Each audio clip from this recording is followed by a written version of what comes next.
All right, so just as a preface, it's really important before Rosh Hashanah, i.e. today and tomorrow, if you have time, which I'm sure everybody has time. It's a real halacha like this. You see the Hasidim Rishonim did it.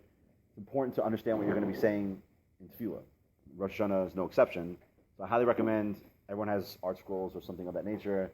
Take the time out to actually review what you're saying so you get a sense of what the meaning of the Tefillah is. So when you get up there and you're actually davening Musaf, or Shacharis, you really should have a sense of what you're saying before HaKadosh Baruch Hu. With that said, and since this is a tefillah shir, just for today, I want to just focus on one specific tefillah and use the parish of the Avod Ram. So just again, when we look at tefillah, you would think that we should just take whatever Chazal wrote literally, but the fact is you see there's a lot of, starting with Rashi, by the way. Rashi is one of the first to actually write a siddur who to give explain what Chazal were trying to express. The Avod Ram is one of the most well-known ones. So there are various farm. I would recommend every guy should own an Otzar Tfilos. Guys, everyone should buy an Otzar Tfilos. We have a set here in the yeshiva. Otzar Tfilos is great. It's 2 volumes, and they have all these different meforshim on Tefillah. One of the Pirushim, the Tikkun Tefillah, actually will go through every single possible girsa that's ever existed. So you can kind of get a sense of why, for instance, this yeshiva make certain changes. But you have the Eitz Yosef, you have other shitas in there who actually bring down very nice sources and explanations for the various tefillahs that we say. So with that said, there's one tefillah we say on Rosh Hashanah in every tefillah, meaning Maariv, Mincha, Shacharis, Musaf, and according to the Rav, as well as Yom Kippur. And that is the tefillah of Elokeinu Malocha Kol Olam Kulo B'Chodecha. So it's on this page here. Yeah, this page. Okay. So if you look at the bottom there, it says Elokeinu v'Kavasenu Malocha Kol Olam Kulo B'Chodecha. So we asked the Kadosh Baruch Hu that he should. I'll just use the English translation here. Reign over the entire universe in your glory. All right. Then we say V'hinasei al Kol Haaretz Bikarecha. Be exalted over all the world in your splendor. V'hofa b'hadar Gaon Uzecha al Kol Yoshvei Sevel Artzecha. And reveal yourself in the majestic grandeur of your strength over all the dwellers of your inhabited world. That's part 1. Then part 2 is V'yedal kol pa'ol ki ata fe'alto. So everything that's been made should know that you are its maker. V'yavin kol yitzur ki ata yitzarto. And everything that's been molded should understand you are its molder. V'yomar kol asher nashal be'apo. And every neshama should say Hashem Elokei Yisrael Melech u'Malchuso ba'kol mashallah. So they should recognize ultimately that HaKadosh Baruch Hu is the king and his kingship rules over everything. And this is one of the dominant themes of Rosh Hashanah. In fact, the Rav always said that even though there's 3 sections, Malchios, Zichronos, and Shofros, Malchios is really the essential or the primary theme of Rosh Hashanah. When you understand the idea of Yom Adin, you're really recognizing God as Melech. Okay, so whenever Chazal writes tefillahs, one of our objectives is to look for precision. Just as an example, in this tefillah, you can already ask the question: what's the difference between saying V'yeda kol pa'ol ki ata fe'alto versus V'yavin kol yitzor ki ata yitzarto? Seems like it's saying the same thing. What's the difference between a maker recognizing who made him and the molder recognizing who molded him? Seems like what's the difference between making and molding? Or for example, well, the Avod Ram is going to explain it. Or for instance, what's the idea of? In other words, you have, for instance, Melocha kol olam kulo b'chodecha. So then you have V'hinasei al kol artz b'karecha, V'hofar badar gonazecha, kol yishvei sevashacha. Each one of these things is expressing a different idea. The question is, what is each idea that's being presented in this tefillah? If you get a sense of what the idea is, I think it will actually enhance your Rosh Hashanah experience. So if you take a look at the Avod Ram, which is on that other page, the Hebrew page.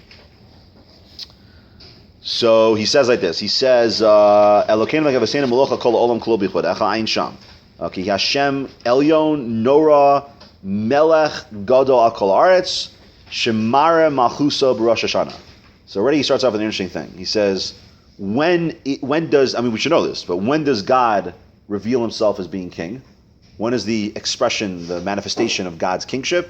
It happens on Rosh Hashanah. Keep going in the Avod Ram, all right? After he says Al Kol Olam Kvodecha Smach Malchus Eitzad Kavod Al Shem. Right, and then he says this. He says, "V'hinasei al kol haaretz." So first interesting thing is that there's an idea that God's malchus, God's kingship, is exclusively expressed on Rosh Hashanah. Okay, so we'll take that up a little further. What that means. Then if you look at V'hinase al kol arts bikarecha, it says Shayach lomar hanose b'yom hamishpat, right? Because it says Hinase shofet aretz, mikol makom yem mishpatecha bikarecha, right? So what the Avad Ram is saying is the idea of Hinase al kol arts bikarecha is highlighting God as shofet, that God is judge. Okay, so there's some idea that we're supposed to recognize God as shofet. That would seem to be very nice, except for the next thing he says. Because then he says that's a chesed from HaKadosh Baruch Hu. V'zeu b'chastecha, k'mo shenemar ma'ikar chastecha elokim. L'kach amar yakar eitz al-kabel lifnei ha-nichbad. L'fi ha-nichbad nikra yakar, shenemar me'asher yikras b'nei nichbad. It's fine. This is v'hofa b'hadar gonuzecha, al kol yoshvei sel artzecha, hofa sheyavo b'din al aretz al yoshvei. Shenemar kel nekamos Hashem, kel nekamos Sophia, hinase shofet aretz. Zeh shedonis aretz. So Hashiv Gual game Zehu Shedonis Yoshvei Teva. All right. So there's a slight switch here, and he keeps going. He says V'amar Artzacha Kolomar Shetofia Bedin Zachor. So what the Avad Ram is saying is that he's saying there's two ideas. There's two ways you recognize Hakadosh Baruch Hu on Rosh Hashana. One is God as Shofet Mishpat, and one is God as through Din Dayan. So what question would you ask on that? Well, they seem to be the same thing. In fact, as a raya, there's plenty of times throughout Torah Shas where Dayan and Shofet are used interchangeably. But yet the Avad Ram seems to be saying, so you have two possibilities in front of you. Either Chazal just chose to repeat the same term, you could say that, or each term is trying to teach you something different about God as judge. So I'm going to opt for the second, because if it were the first, it'd be no fun. So what would be the second way? So the second way is Dayan versus Shofet. So how do you differentiate God as? I mean, it sounds like there's two examples of God being judge. He's judge and judge. So how would you differentiate between judge and judge, Dayan and Shofet? So yeah, you want to try to approach it. It's look at the lashon of Chazal. In other words, what the Avad Ram is saying is like this. He's saying that when you read the following, we say V'hinase al kol aretz bikarecha. So when God is a shofet, okay, shofet al kol aretz, right, bikarecha, in your splendor. The hofar b'hadar gonuzecha al kol yoshvei sevarsecha. Again, the hofar b'hadar gonuzecha, right? So when you express yourself as din, what's the modifier of din? Uzecha, which is strength. So mishpat or shofet is splendor. That's one. And then din is somehow related to strength. All right? So that's the way that Chazal is setting up this tefillah. According to Avad Ram. What? Shofet and Dayan are the same thing. They're both related to God as judge. But there's a different modifier by each one. By shofet, it's you recognize God as shofet, and that's through the fact that it's splendor, like the splendor of God as shofet. And then there's the strength of God as Dayan. So splendor seems to be related to shofet. Strength seems to be related to din or Dayan. So what's those two? That would seem to be the starting point. What is each one trying to express? Say that what you're in awe of. What are you in awe of when it comes to God's schar v'onesh? What's the awe?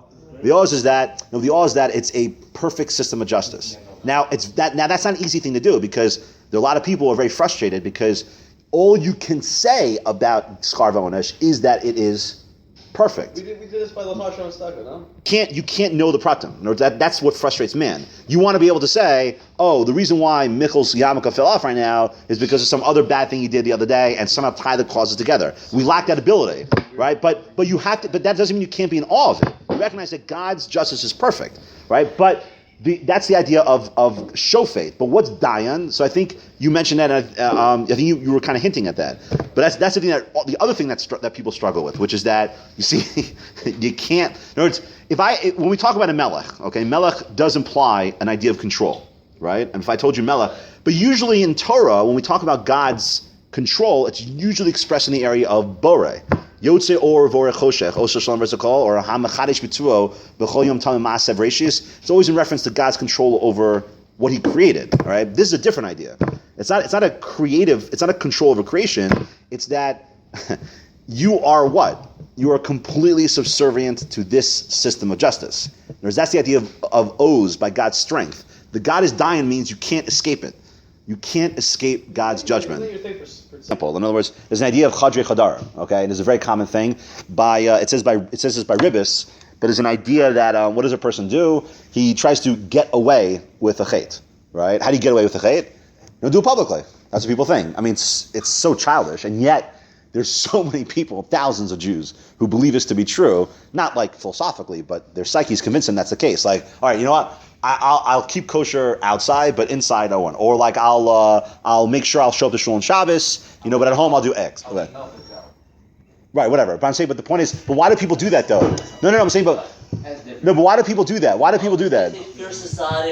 They're more worried about society's judgment than God's judgment. But no, but that's the very point. But that's absurd. But why do they think that though? Because in some part of their mind, they think that I can get away with it. In other words, if I'm doing it in my room, right? So I can get away with it. If I'm in my room, I can get away with doing this bad thing. You feel more safe in your own room. Right, and it's because you're not around those who are able to judge you. But the truth is that we are all part of the system of justice. No one can escape the justice. Now, I don't mean this in a but no one can escape God's justice. That's the idea of strength. In other words, one idea is you recognize the perfection of justice, but at the same time, in that very recognition is also the idea that man is subservient to the system of justice. You can't escape it.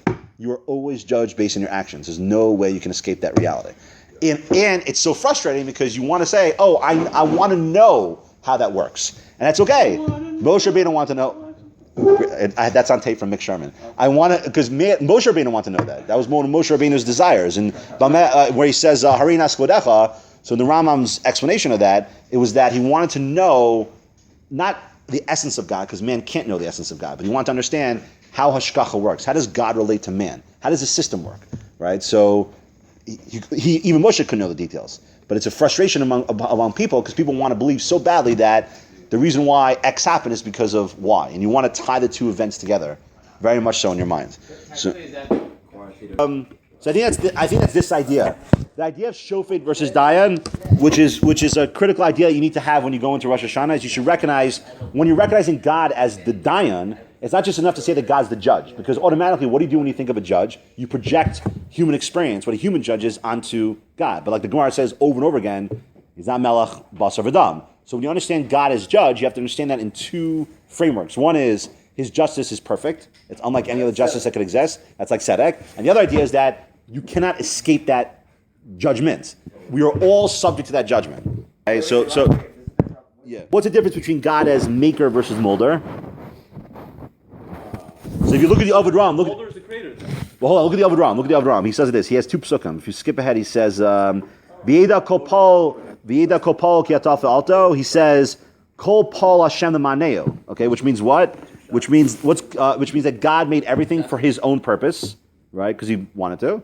V'yavin kol yotzar ki atah yotzarto. Amzu yotzarto li. So these people, okay, this nation, I created, right? I molded. Yetzer means molded. All right. So you have make versus mold. What's the difference between make versus mold? I think a lot of these things have been said, but I just want to again put it all together. All right. So when you make something, okay, let's use this as an example. Let's say I want to make a table. Okay, we'll use Johnny's term table. I want to make a table. So how do you make a table? All right. Now we're going to use the term make it from scratch. Of course, the materials already existed, but what do? You take the legs and the top and you put it together. If you want to actually make an apple pie from scratch, you have to make it from scratch. Right. Okay, sorry. So there's really no. Thank you. So there's really no such thing as scratch. Okay, but we're going to use it in human context. Okay, so you have. I think this what it's referring to here is that making is where you make something from scratch. Okay, but in our framework, making from scratch means like building a house from scratch, etc. But what's mold? Well, because we don't really have enough in our framework. It's nothing. Well, hold on, we'll get to God in a second. What's molding though? I think molding is like this. Molding is, I think, what he means by molding here, and this is, I think, will express the idea of Tzelem Elokim. So I think what molding here means is that in this context, okay, I think molding here means is that you have the object, right? But let's say tables, okay? So you can have this kind of table, or you can have an aluminum table, or whatever, different shape table, etc. Molding is taking the existing thing and then shaping it a certain way, differentiating one thing from another. So why do I think that's the case? Because again, look at the modifier. You always look at the modifier in the way Chazal write. Let's take Kol Paul Hashem Maneo, right? So every being, whether it's us or an animal or a plant or molecules, whatever it might be, every being is what? Was made, right? We're all created beings. We share that in common. There's nothing that in that context, there's nothing that distinguishes man from any other species insofar as us being made. We share that in common with everything. So when you stand up before God in Yom Adin, you recognize that, like every creature, okay, every creature that exists is subject to what?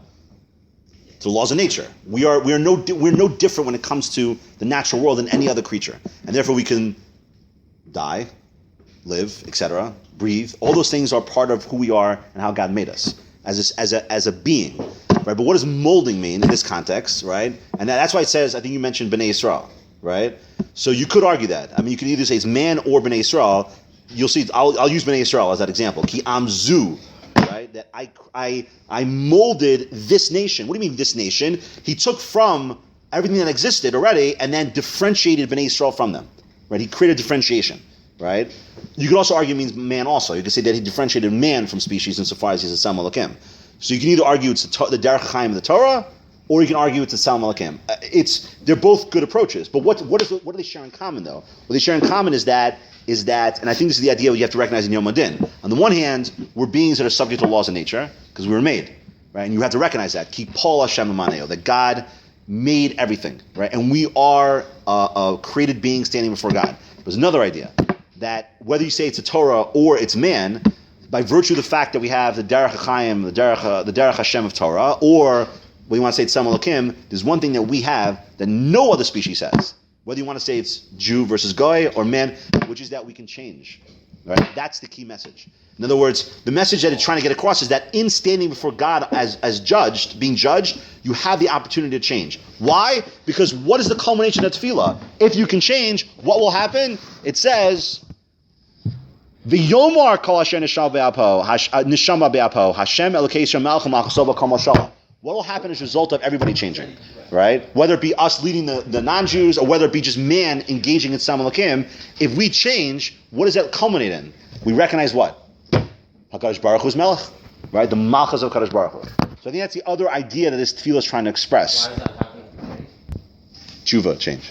Like V'shav Ad Hashem Elokecha, right? So if we're able to change our ways and perfect ourselves, so that'll lead to, in other words, first you have to recognize that we're a created being like every other created being. We share that in common. Then we recognize that we have, that's Poal. But then we see also, there's an idea that we are different. Again, whether you want to say it's the Torah or man, but there's a certain differentiation that exists. But that differentiation allows for what? He's building the Chazal building something here. With that, like it says, V'yedo kol pal ki telfalto. First, you have to recognize that you're a created being. V'yovin kol yitzor ki atar yitzato. And then you recognize that we're molded, we're differentiated. We have the ability to do what? To recognize God and therefore change our ways. And then what will happen? V'yomar kol Hashem neshal be'alpo. And then every person, every soul will say, Hashem Elokei Yisrael Melech u'malchusov kol moshalah. And that is what we're mispala for. At the end of this part matches the beginning. What are we mavakish for? As like this is one of the most unique tefillos we have. Elokeinu v'kevasinu miloch al kol ha'olam kulo b'chvadecha. We don't ask God for Rifa'enu Hashem Nerfeh, Slach Lanu Avinu, T'kadosh V'Gdol L'Chosenu, which is what we say every day. More specific type of bakashos. We ask for one thing: God's malchus. That the whole world recognize God as Melech. That is our bakasha on Yom Adin. So that's what I think this idea of this tefillah is.